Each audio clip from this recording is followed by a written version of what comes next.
House Education on February 4th. Just book some time here with Legislative Council to help me with some things that I'm confused about, and I figure if I'm a little confused about them, maybe you all could benefit as well.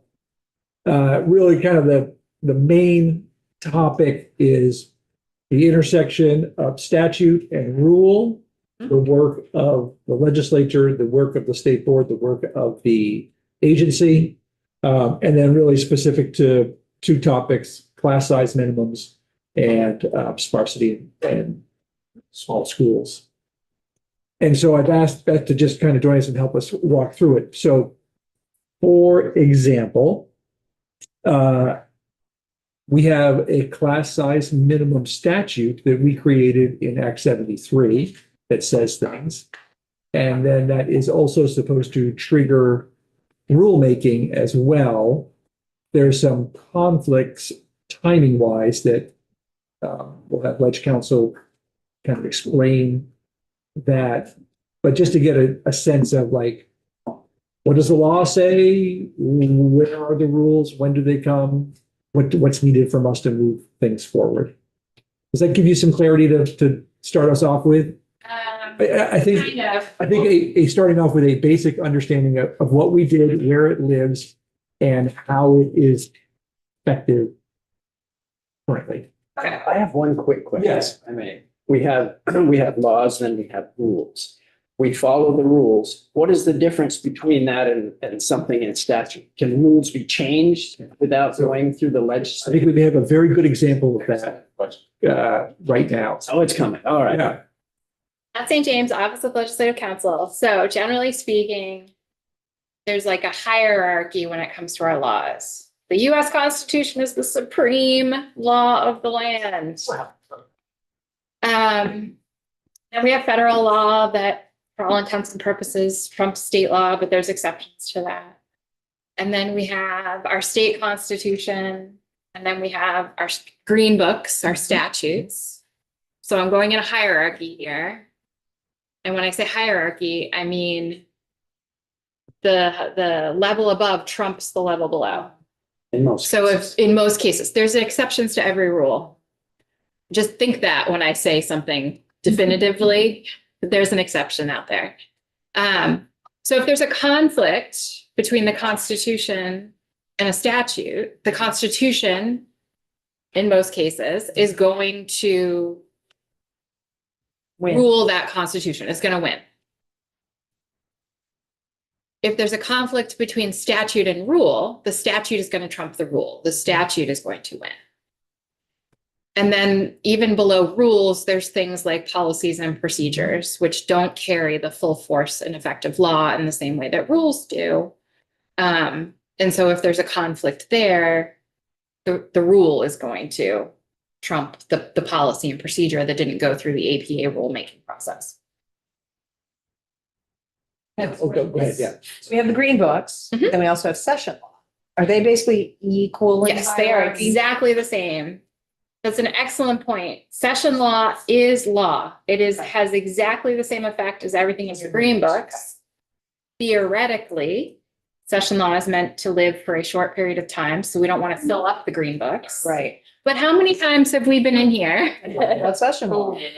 and talked about session law that really should have been an amendment to a statute or a brand new statute 20 years ago? But did they arrive from the same place? Session law and statute? Yes, it's all the same. Session law just means it is not making an amendment or creating new law in one of the titles. But we created Yes, session law. absolutely. Yes. So that's a great, maybe we should have started there. Separation of powers. You are the law-making body. That is your territory. And it is my job to protect your turf. Okay. So you can get into philosophical arguments with folks. You can get into policy arguments over giving folks leeway in this way or the other. If I come in and I say, this is your turf, you can make some policy arguments around that. But you are the lawmaking branch, which means only you can make the laws. There are some areas or some instances where you can delegate that authority. Rulemaking is a really good example. You will hear that rulemaking is an inherently executive branch authority or process. And I agree that rulemaking is carried out by the executive branch, but they only get to do that when you have delegated your law-making authority to them and given them parameters within which to make those rules. So we in essence gave them permission to make the rules. Correct. And with parameters. Correct. There is no inherent in the Constitution rulemaking authority for the executive branch. Since rules carry full force and effect of the law, and you all hold the supreme lawmaking authority, I would argue that rulemaking is not an inherently executive branch function. It is a duty that you have delegated to the executive branch. Go ahead, Leah. So how does that work when, say, the budget and the signing of the budget is tied to rules that we may or may not want to pass? It's politics. Okay. So that's, so a governor who may threaten to hold a budget unless he gets a bill, Didn't mention that. Right. that's politics. We don't have to do it. It ultimately becomes a game of chicken, But- probably. Could we then make a rule that Vermont needs to have a budget, and so if he won't sign a budget?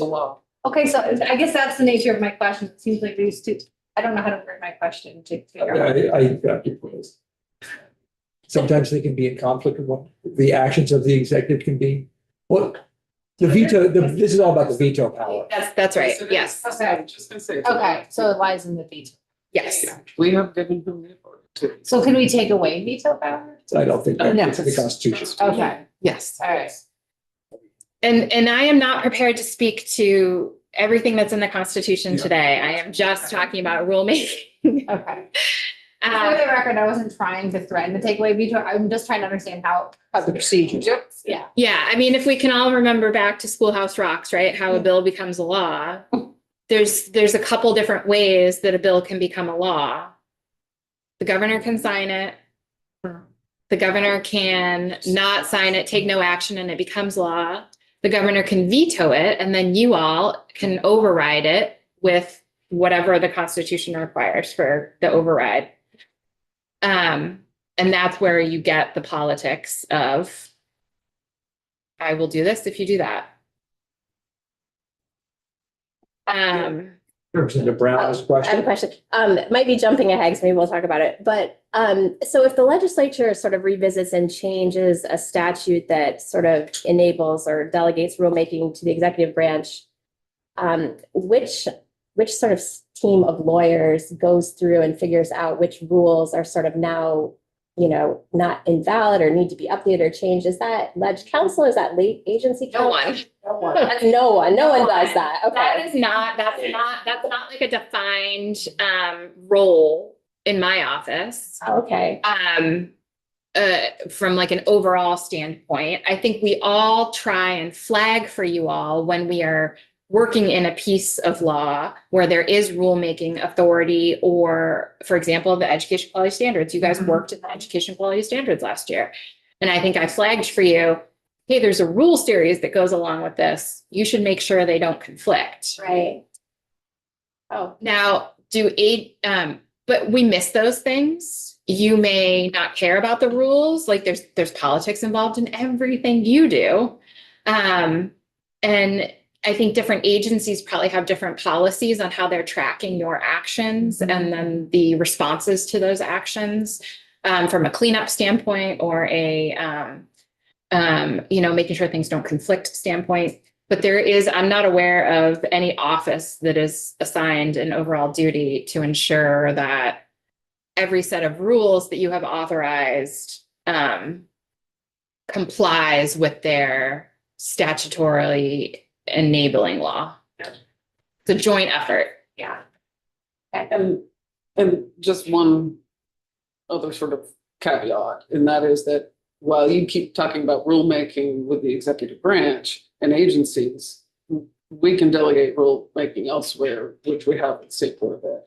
Oh, yes, rulemaking, It's yes. just really Yep, yep. important to, because that became a topic last year of, When I say the executive branch, I mean the executive branch on the three-legged stool of the separation of powers, right? There's the legislative branch, which is you guys, pretty contained. There's the judicial branch, pretty contained. And then the executive branch, depending on who you talk to in the day, includes the administration, doesn't include the separately elected constitutional officers. It's all the executive branch. Yep. But that's a great point. Example in here, sometimes we give rulemaking authority to the State Board of Education, sometimes we give it to the agency.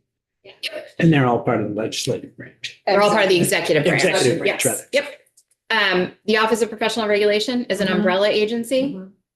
All of their different professions have different rules. Yep. And it's part of the Secretary of State's office, right? So and you see this every different agency or office. So like Treasurer's Office, Secretary of State's office, Attorney General's office are separately elected constitutional officers. There's various other bodies that fall under them that may or may not have been given rulemaking authority by the legislature.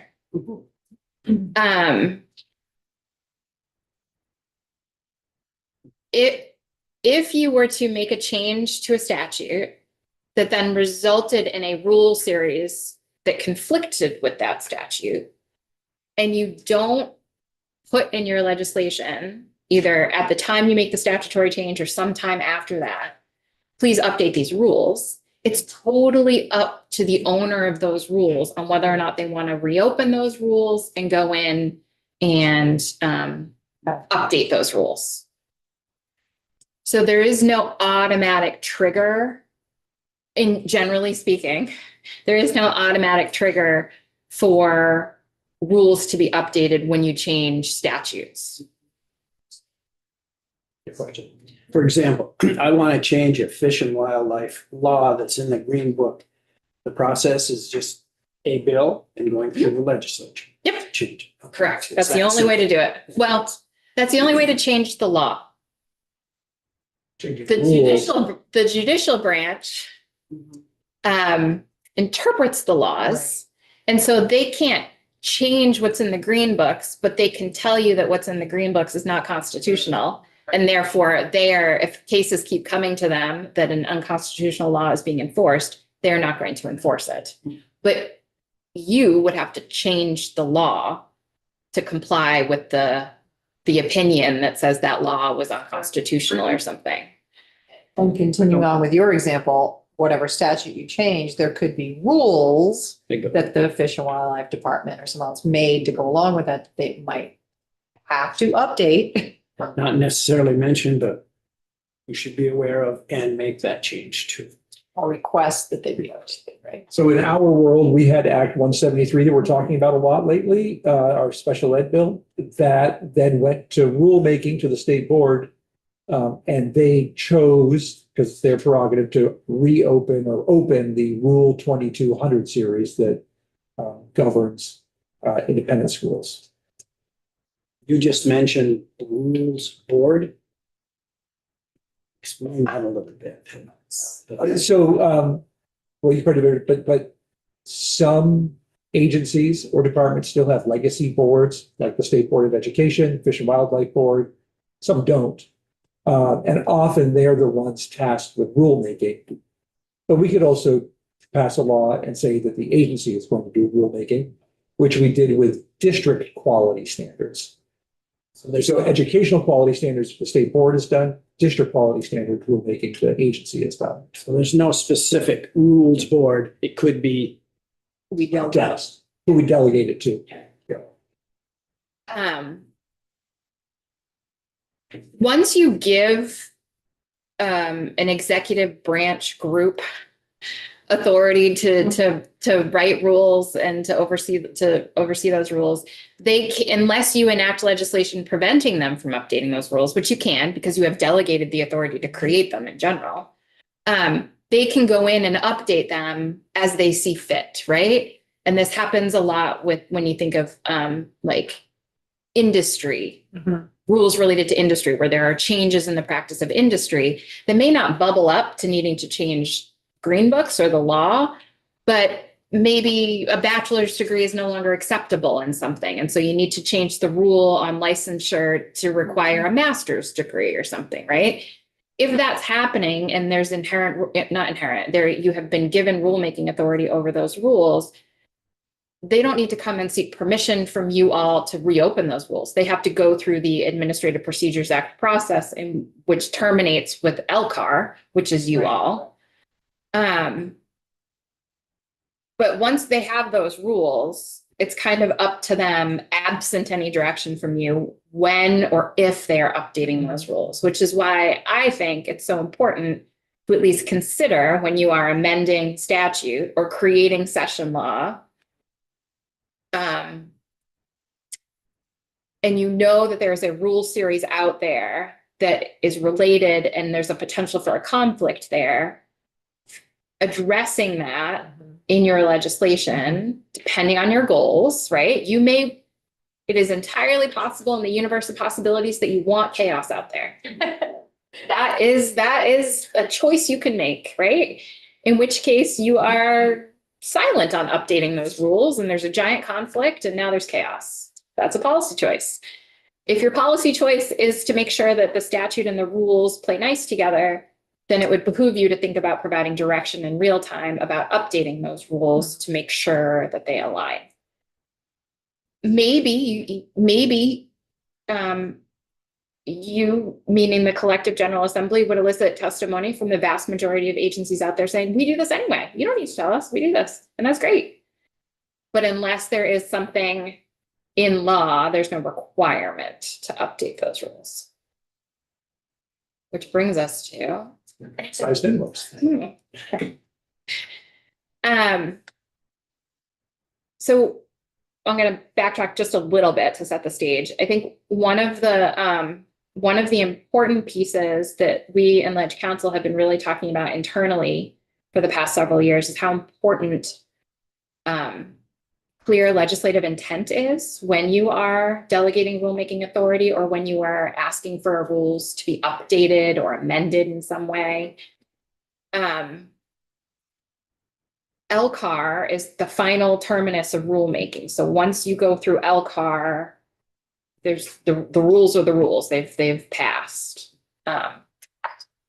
subject to whatever effective dates they have. LCAR has extremely narrow circumstances under which they can object to a rule. Extremely narrow. And one of those is that the rule is in conflict with legislative intent around those rules. But if there's no clear legislative intent to guide LCAR in that analysis, that's not really an option for them. So if you see a controversial rule series coming to LCAR, and there's a whole host of people saying, you have to object, you have to object, you have to object, this is against legislative intent. Where is the legislative intent? Is it right in the legislation? Was there robust committee discussion that someone can just pull up? Or was it a vague, just update these rules, and you didn't give them any more intent or guidance other than that? What is legislative? Legislative Committee on Administrative Rules. Yeah. Do any of you serve on LCAR? No. It is a joint committee. What's the E stand for? There's no E, it's LCAR. So it is the last step in rulemaking where legislators look at the rules to make sure they meet legislative intent. And even if the rules don't meet legislative intent and LCAR has good grounds to object, they can't prevent the rules from being enacted. The burden shifts. So and this is way off topic, so maybe I won't even go down that road. You can come in as the policy committee and say, these rules are no longer, we're either going to pull rulemaking authority from you altogether because you're out of control. Or you can say, we are going to pause implementation of this rule for a certain period of time. And then you take a bunch of testimony and then maybe you enact legislation that causes the rule to change. You can take action through the legislative process that impacts rules. You can pause, prohibit rules from being enforceable, et cetera. Again, there's caveats to all of this, nuance to all of this, but LCAR itself can't stop a rule from becoming effective. Right. And then there's a whole legal thing about what that means if the rule were ever to be challenged, which I don't think we have time to get into now. And I'm not your LCAR attorney. So like, if you really are interested in rulemaking and you want to really dig into the weeds, I'm not your gal. We can talk to my colleagues, Bradley and Damien. Okay, so class size minimums. Which I think is a good example of all of this. Yes. And I just want to start by saying, my testimony is not meant as an indictment on anyone. You, for not providing much legislative intent, or myself, for not drafting any legislative intent, or anyone who has the heavy burden of reopening that rule series and engaging in rulemaking related to class size minimums. I'm just telling you like I see it. So Act 73 changed the education quality standards, and you added class size minimums to section 165 of Title 16, which is your education quality standards statute. Most often, when I am in your committee and when I am in the other policy committees that deal with education, and we talk about EQS, education quality standards, we're never talking about the statute. We're always talking about the rules, because that's where the meat of education quality standards lives. That's part of rulemaking, right? You are a part-time citizen legislature. You do not have the time or the expertise. I certainly don't have the time or the expertise to guide you in coming up with all of the laws necessary for our state to function smoothly, right? So part of the theory behind rulemaking is you're delegating some of that lawmaking authority to the experts in the field who can get into the nitty-gritty and the nuances and the details of whatever topic it is. So when we're talking about EQS, we're almost always talking about the rules, but there is a statute, and that statute is the enabling legislation for the EQS rules, because it requires the State Board of Education to draft rules related to education quality standards. You added a brand new subsection or subdivision related to class size minimums. And you also, in a separate section, a piece of session law, required the State Board of Education to initiate rulemaking to amend the education quality standards rules to ensure compliance with class size minimums. That is your directive to the state board to update the rules. Ensure compliance with class size minimums.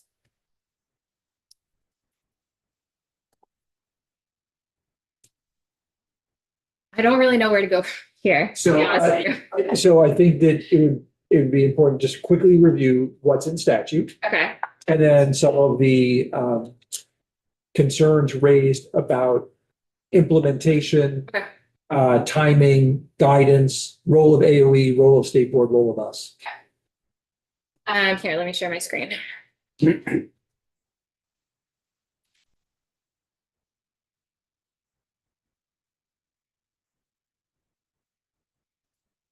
Okay, this is Act 73. These are the class size minimums you added. So again, for the sake of time, because I just love to hear myself talk, I'm just going to let the class size minimums speak for themselves, but I will point out, I think I think you all have heard testimony about some of the questions about some of the terms in here, have you? I don't think we have. Oh, okay.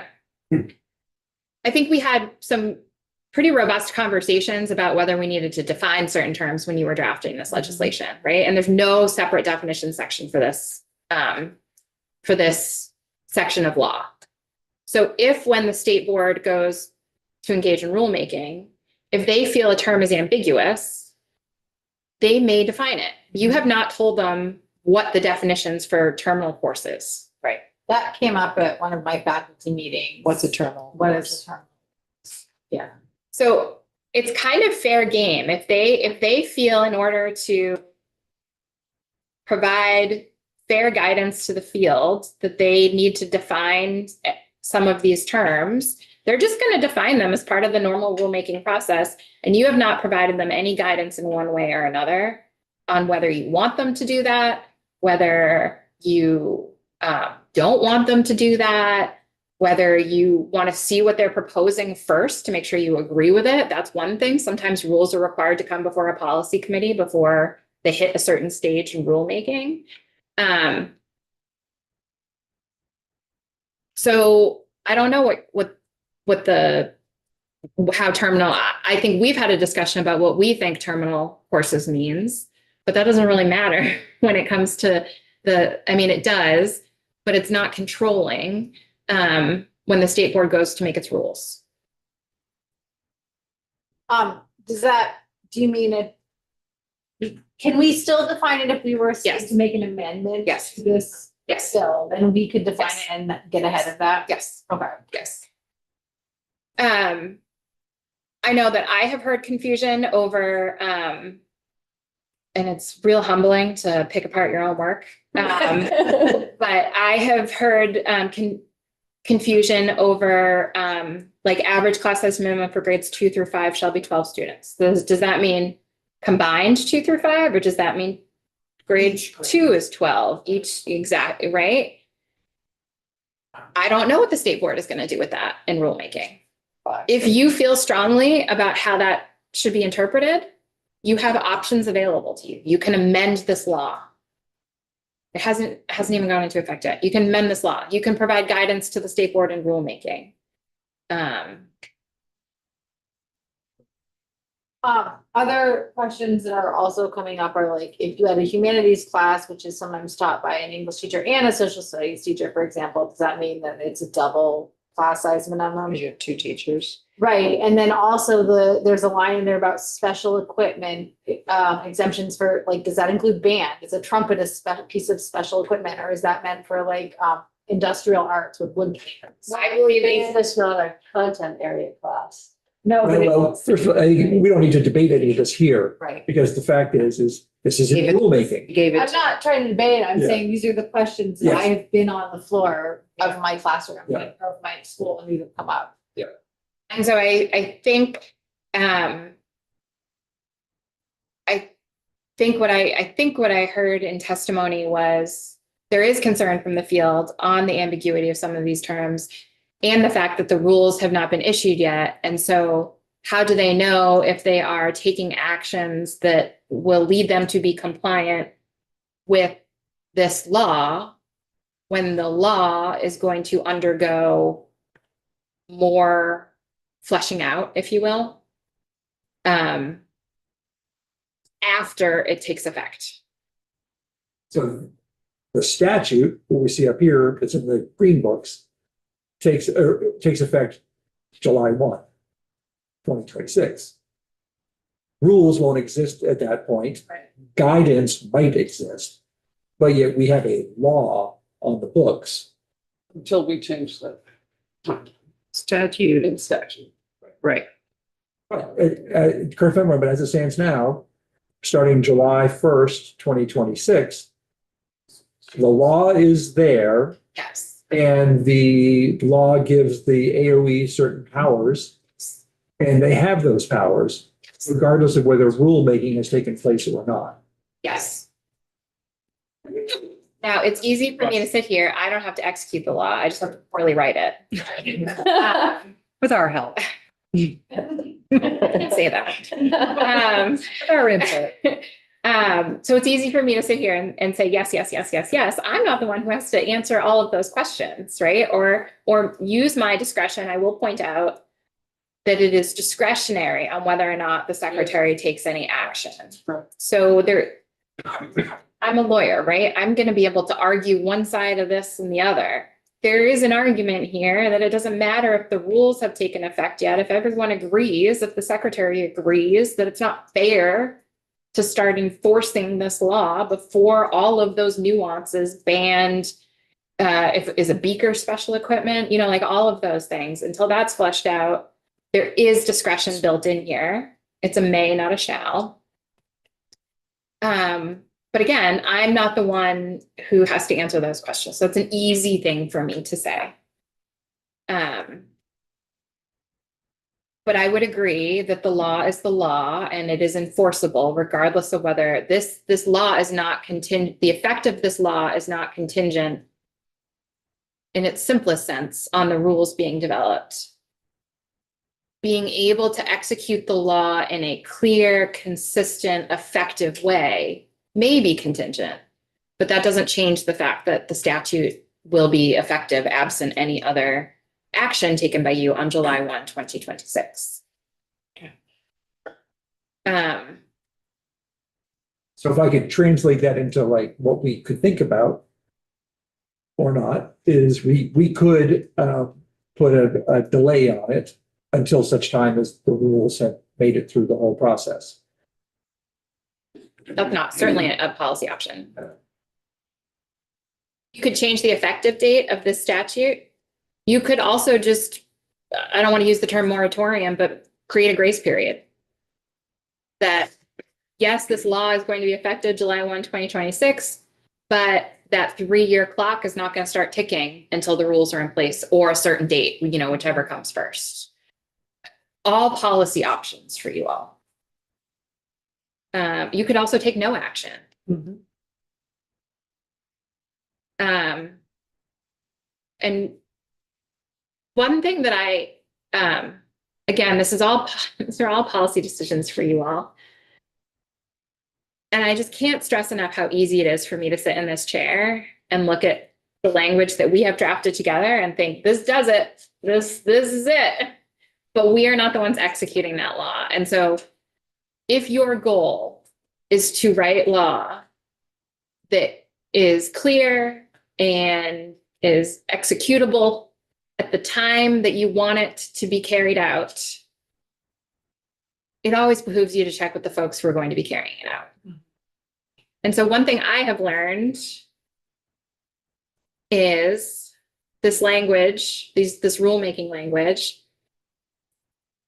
The rulemaking was the language that we've been using, at least in these committees, is shall initiate rulemaking, which is going through the ICAR process, which is the Interagency Committee on Administrative Rules, on or before August 1st, 2026. So this is not rulemaking begins on August 1, 2026. It's on or before. And so I wonder if we should start changing that to instead say rules need to be adopted by a certain date. I don't know what's more helpful to the field. And quite frankly, I don't need to care what's more helpful to the field. I just need to care about what you all want to do. But if you care what's more helpful to the field, that might be a question to pose. Because there's been time. Right.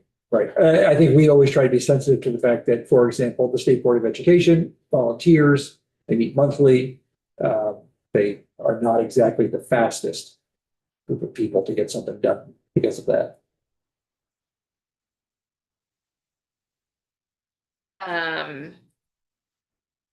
What else should we talk about? Well, that was very helpful. So there's a third sort of thing involved, and we can take testimony from the AOE and the SBE if we want to on this. However, we could also, as Beth said, we could take no action. The statute's there, rulemaking is going to happen. Things may not line up beautifully between the rule and when the law takes effect, but we could sort of trust that it will be dealt with appropriately by the AOE. But then there's a third part. The AOE also has the ability to issue guidance, if it so chooses, for school districts on how to consider the statute. But that's not the same thing as a rule. It's just guidance.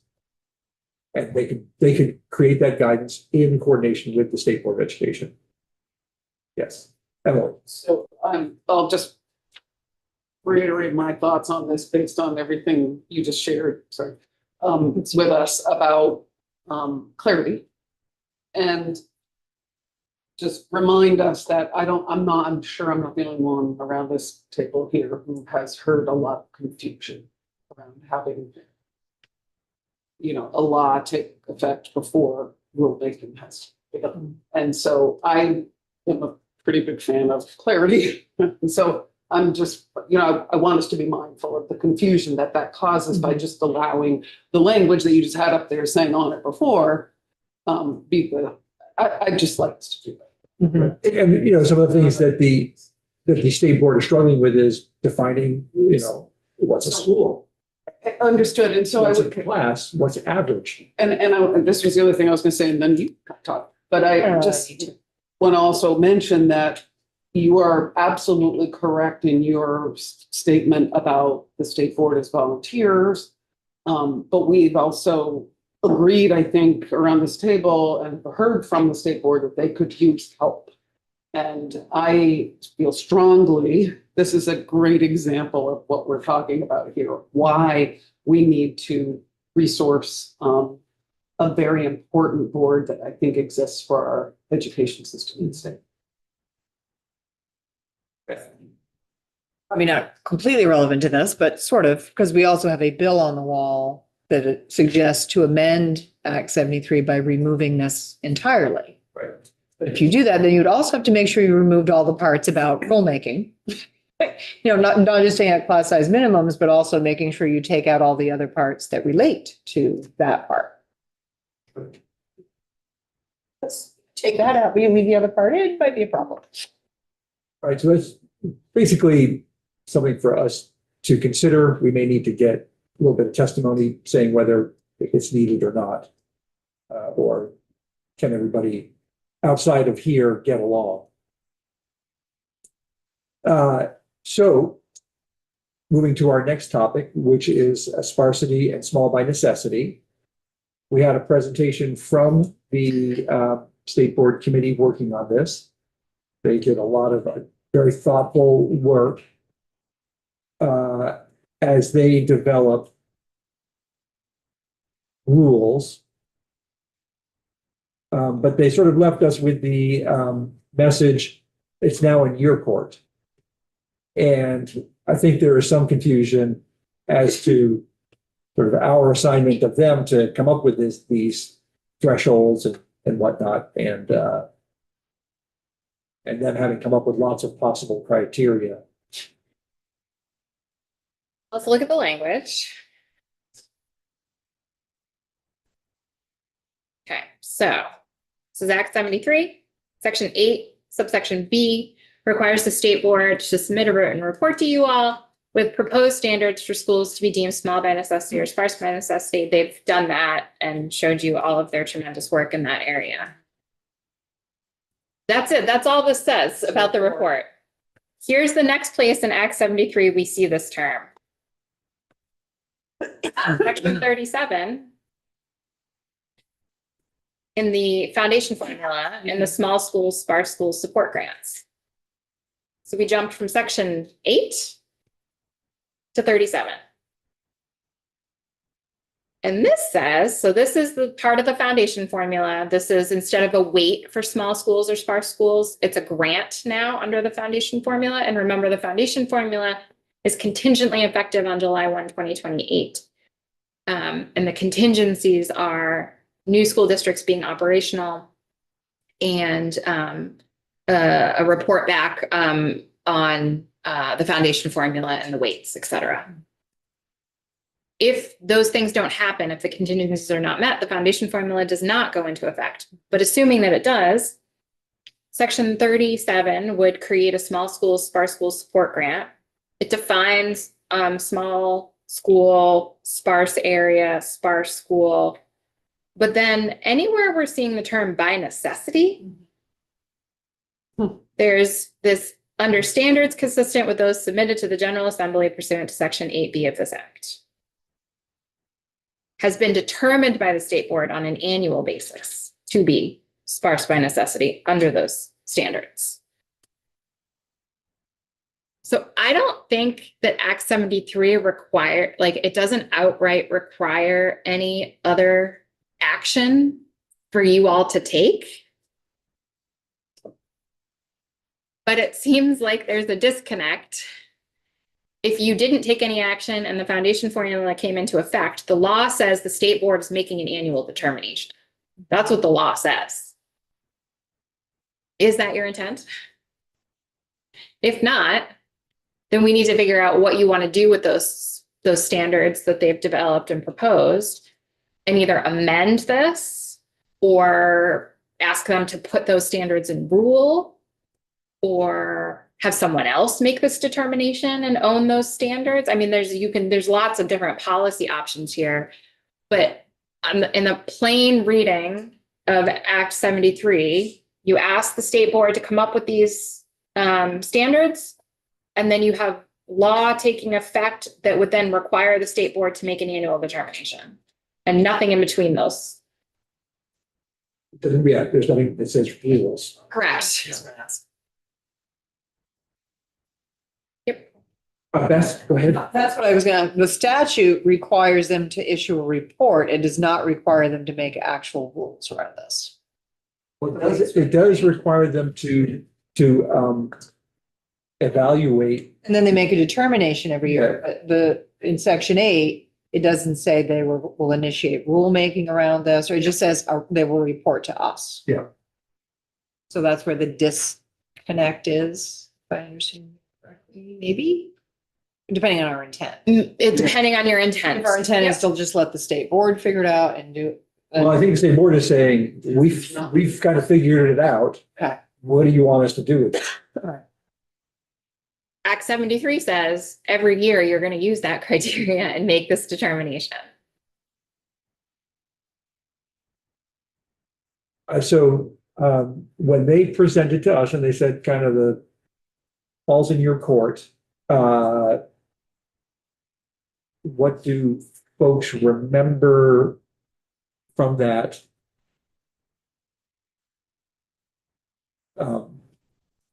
I think they were asking us to help with the criteria. I guess I'm a little, and maybe that needs revisiting if somebody has a better memory than I do, and I'm very fuzzy today. My memory of that presentation is a little bit vague, but were they they gave us a couple of different options, right? And they kind of said we need to make some policy choices in the scope of this work to give some direction, whether that's giving them rulemaking or amending the statute. That's my very vague memory. What happened? They said this, I'm sorry.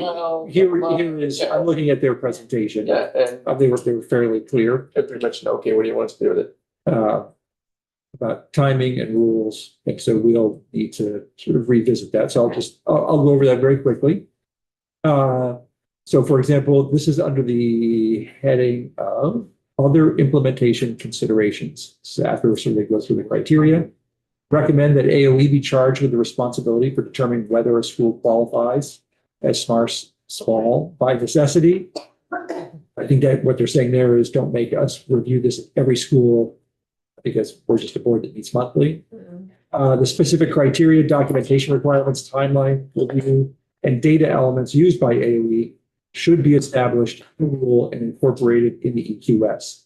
So expectations are transparent and consistently applied.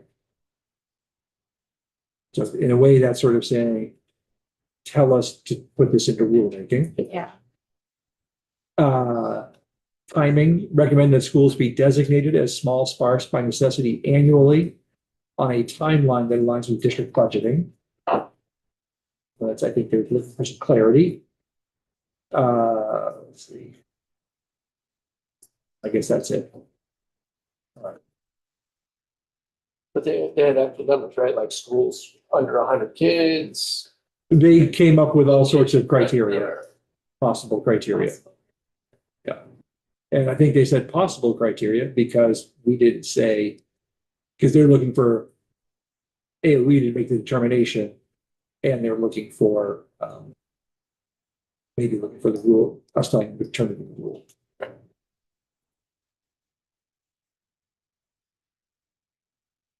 While we have legislative council here for the next 5 minutes, any other questions to put out there? It's hate to, Could you briefly? pass up the opportunity. That was far out. So just to clarify my understanding of what's in Act 73. Small, this, and this is in the formula part, but the support grants for small and sparse schools. When we go to a foundation formula are only if small and sparse by necessity. Yes. Yeah, if there's an and there. Sparse school is within a sparse area and has been determined to be sparse by necessity. Small school has fewer than 100 pupils in 2-year average enrollment and has been determined to be small by necessity.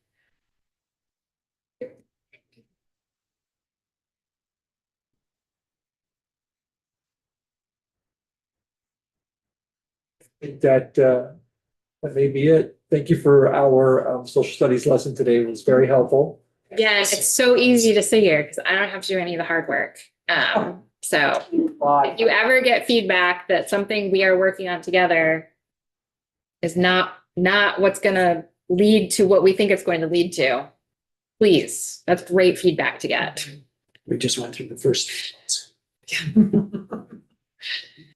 Okay, so before we sort of break, which we'll do to go to the floor, I think we'll break early. I did want us to just have a conversation about Thank you. other things and who and what we need testimony on. I'm trying to keep a list over here because we're going to get ourselves bogged down in the big stuff. So we just sort of talked about class size minimums. And I think that we basically need to find out or decide whether we should put a grace period in or a delay so that the rulemaking and the statute line up. Or, as legislative council said, not, and just let the statute stand and let the rulemaking process go about and trust that everybody assigned to that work is understanding of the dilemma. So that was the class size minimum. Do people want to do anything further at this point? I would say yes. And what would that be? Provide more clarity, define some things. You know, So we don't necessarily have, we can define some things, but we can let the AOE and the state board do that. we could, like, what is our, like, if our intent is not clear. Yeah. If we're talking about 10 kids in grades 2 through 5, and somebody reads that as 10 whole children in the grades between 2 and 5, we don't want that. So So maybe what we need is some testimony that says whether they need us to do that or not, or if the AOE and SBE feel comfortable doing that. I think the kind of the tension that was brought to my attention was just the timing. Okay, we got a statute that takes effect July 1st, but we won't have rules by then. We probably won't have guidance by then. it doesn't answer the two No. teachers in a classroom either. Well, it would be up to them to do it rather than us to do it. In hopes that common sense would prevail, I guess. Well, Yeah. I just this quick, just one, I guess we should think about like who's in the best position at this moment to hear all the necessary feedback from the field and make like those kind of nuanced, is it us or is it? Right. Is it the state exactly board? what I was gonna say, I'm not sure. Yeah. Because it really is about, in my opinion, about confusion.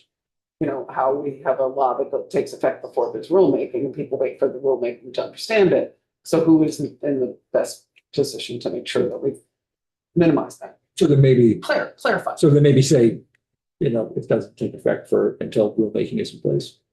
Yeah. Yeah. I think that's the simplest, I think, probably. Josh? It does make sense to hear from both the AOE and the state board on the subject back to back and even on sparsity. I think those two just to kind of, because we can hear from one and then another, but if we do them back to back, we can hear both of them and kind of compile how that works together. Maybe they can explain how they'll work together on those particular topics. It may be very simple testimony. They might say, we're fine making all these definitions. We just, we want to clarify the timing. Yeah. Okay, that's good. The issue of sparsity and small by necessity. Much of that came out of Ways and Means. I'll talk with the chair of Ways and Means about sort of, I think we had confusion about the fact that we didn't say, make the rules. Yeah. I thought we did, Yeah. so we don't know why they're throwing it back at us, but they've made it very clear why they're bringing it back to us and that we need to do that. So I'll just sort of check with Ways and Means about which committee sort of makes that call. And if I understood you correctly, also the state board would prefer that the AOE make those determinations rather than them making, so we would have to investigate that and maybe get some testimony. Yeah. And we should change that would be possible.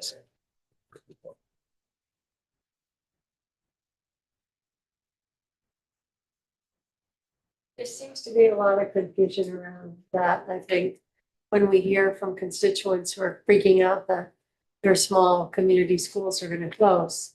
If your small community school is like,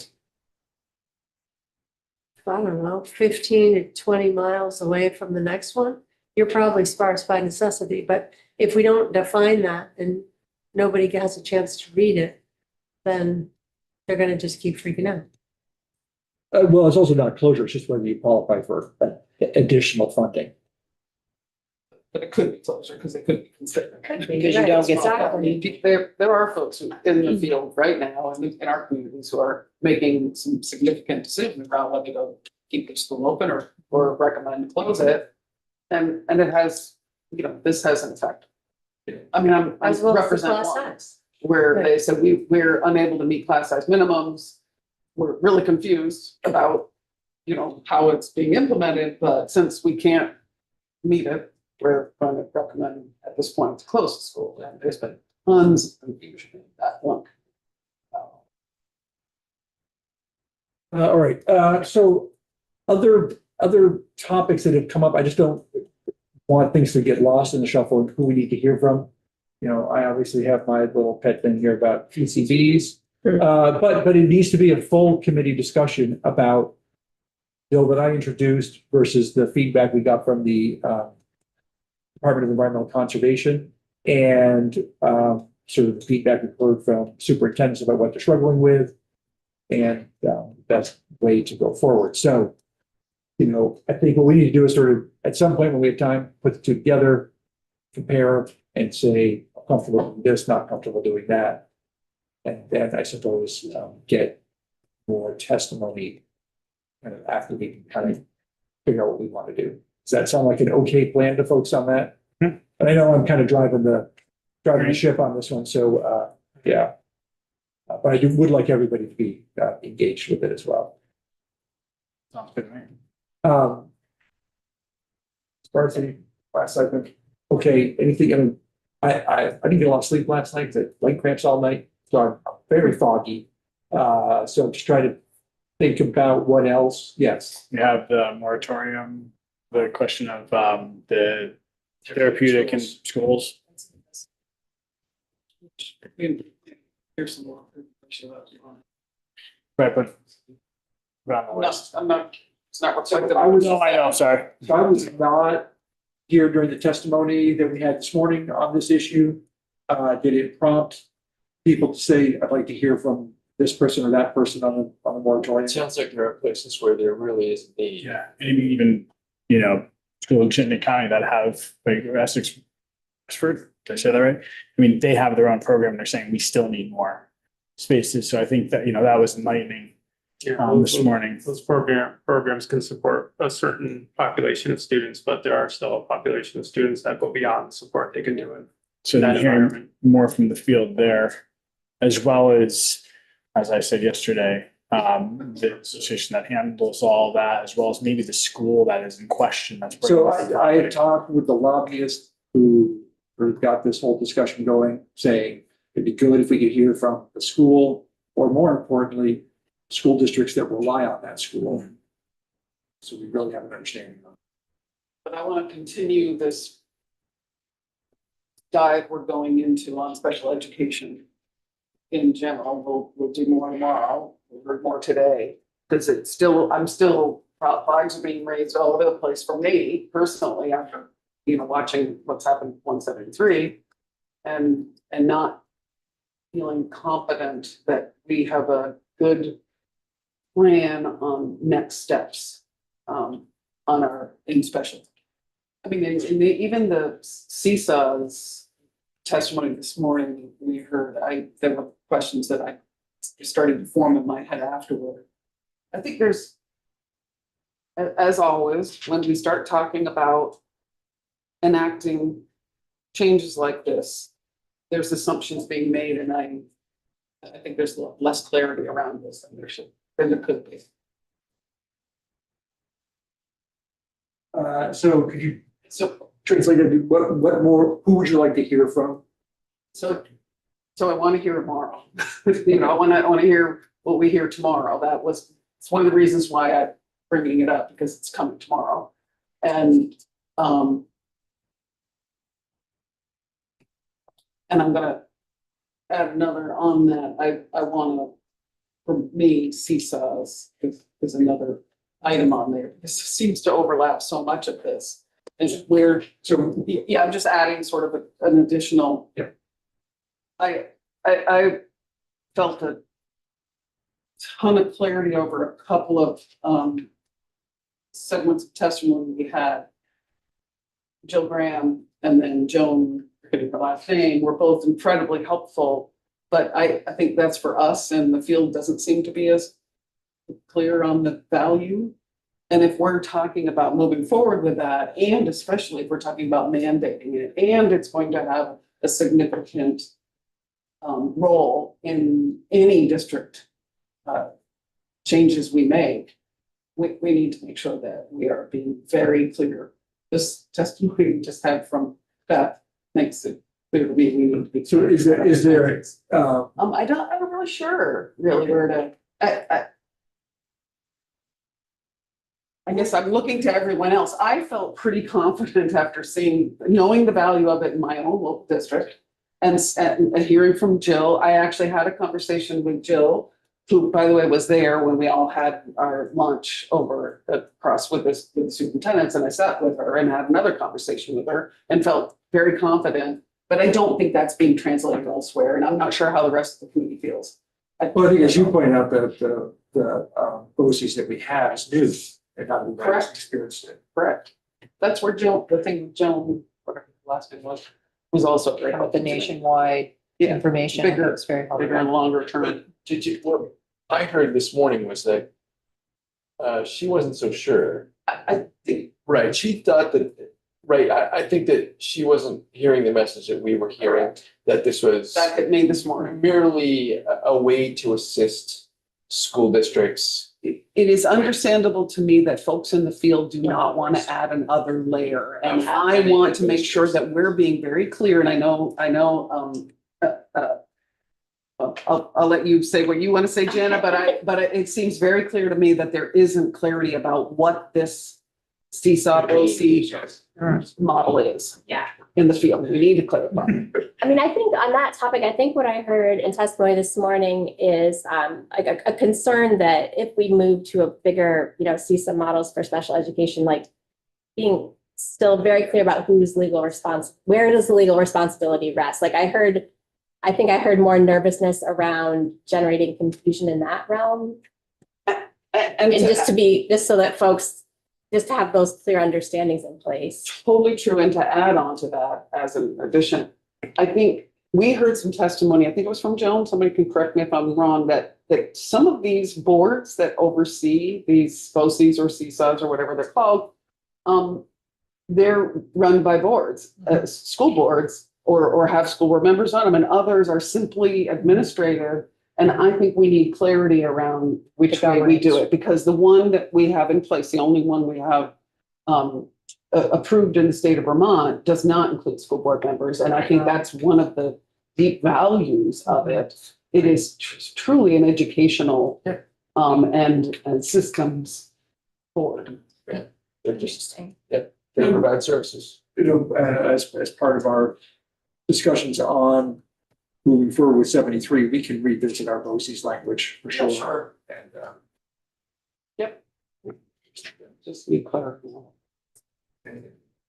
I would make a pitch that co-sponsored a bill related to early college, and I think that was perhaps a maybe extreme in what was proposed in the bill, but was important in terms of starting a conversation about a bigger flexible pathways. Like there's an early college issue in particular, but nestled within flexible pathways and I think a long overdue kind of look back at a really significant piece of Vermont legislation and investment and who's it serving, how's it serving, where are the tweaks? It's going to run up against some of the graduation standards work possibly. I think it speaks to some of our scale issues, but I would be interested in at least getting some data from the AOE and possibly putting together some interested or some of the most involved parties to do a deeper dive to bring back to us later on, but to sort of define what we want to know in this kind of look back, sort of the state of flexible pathways. as opposed to, so what you're suggesting Even up. is to say, rather than, we need to have a conversation about what we want to get for information and all of that, not necessarily with an eye towards revamping flexible pathways before the end of the session, Right. but for the future. Yep. Yes. Just a question piggybacking on that, because a bill was presented about virtual learning. And I don't know if that relates to possible flexible pathways as well. So 616. So I don't know if that would tie into that topic as well, getting more information about that. And this wasn't the early college one that we heard before, was it? About Yeah. saying, let's just give them more dual enrollment and get rid of the. That was the bill. That was the bill, but again, I think, it was, and I'll own part of it as one of the co-sponsors, sort of a clunky way of forcing a legislative conversation, and it was, That's why I wondered if that virtual learning bill that was presented last week ties in with that as well as under flexible pathways. One of the things it prompted this conversation we had this morning, prompted in my head was we want to allow early college our students to access early college. And no one seems to really know who is taking advantage of it, really. We have anecdotal. have that data. I think we just look at it. Right, so I'm talking about data. And I also would like to know, this came up this morning, are those students moving on to our Vermont colleges that we are being asked to resource in greater numbers every year, this is not a value system. I believe they do need more resources. But are they moving on there, or are they going to their next years of college out of state, or are they going to private colleges? I don't know where they're going. And I would want to know, if we're being asked to resource our university and state colleges, we want to make sure that we're keeping those kids in our state as best we can. I have no idea. I think that we should start honing in on maybe like a report that we want to get that doesn't already exist. I think we should get testimony with some of the data that does exist that would help us hone in on kind of the questions that might drive that report. But I think in particular, we'll need testimony from AOE, particularly around the numbers. I don't think AOE will track your question. No, not that part. We VSAC might be able to maybe? get some of that from VSAC, but I think as a starter, at least, It Enrollment. might not matter at all, but I think we need to know. right? I mean, we may choose to not. Which we could probably get, you know, I think at least half of, or a little under half of the dual or the early college is through CTV, so Yes. certainly we get there, and they've built up a bit more of a program around supporting those students, so we could get, I think, CCV testimony as well as just some numbers and the schools that they're coming from. Obviously, anecdotally, we're hearing about very disparate impacts from some different schools. To suss out anecdotal from. There's also a nagging thing that came up for me this morning, and not trying to dominate, but this came up this morning, that the increase in the number of students who are getting their degrees virtual. And I recognize that what we heard there was because many of the students who are getting their degrees or advanced degrees are older students, not high school, just out of high school. But the early college, in some of the testimony we've heard and some of the anecdotal feedback we've had, it seems to be quite similar in that senior year, being quite a lot of it is virtual. And while it may not bother me if there's somebody 30 years old going back to a virtual new degree, it does concern me about the impact on students not having in their senior year a connection to, you know, either a college or a high school, because it feels like we're letting them float through a process, and it worries me. In the data gathering requests, if somebody would like to keep a list, we could ask CCV and the state colleges how many kids who enter early college are doing so 100% virtually. Or how much percentage are they doing it virtually, you know, I mean. I'm just flipping through my notebook here. There is an issue that I think is mostly taking place in human services that is about Medicaid billing. And I just sort of bring that up. I'll learn more about it. Medicaid billing for schools. And the idea is that DEVA is better suited, or Agency of Human Services, better suited. It's just backing up on that thing here. Better suited to handle Medicaid billing than AOE and schools themselves. Yes, the answer is yes. All right. Anyway, that's being. I'll learn more about that. I keep getting reminded that health, actually, human services and I need to get together. It all sounded very positive and like a great idea. All right, and then we'll need to write a budget letter in a couple of weeks. It's okay. Budget memo. Working on the spreadsheet. And so, we have to weigh in on things like, UVM's request for the $1 million per year for the cancer, which we frankly never funded. And I didn't see a lot of, it almost seemed like they were resigned to the fact that that was going to not be funded yet. I don't know if the $15 million proposal from the Higher Ed Trust Fund is ever going to come to fruition, but I bring up there as a thing. Yeah, I was glad to see you put that. Yeah, but we'll have to weigh in on that in our budget memo, since that's part of the request. And we got GIB asking for some more. We'll have some others asking for more. And so we have to give them the best guidance we can. For a couple of years, we were allowed to just say, yeah, love it all. Let them figure it out. But It's a little tighter now. yeah. All right. I think this was helpful, and I just really wanted to get things up there and remind ourselves of what it is we need to revisit with each of those things and 9:50. have there for scheduling and other purposes. So with that, we stand adjourned on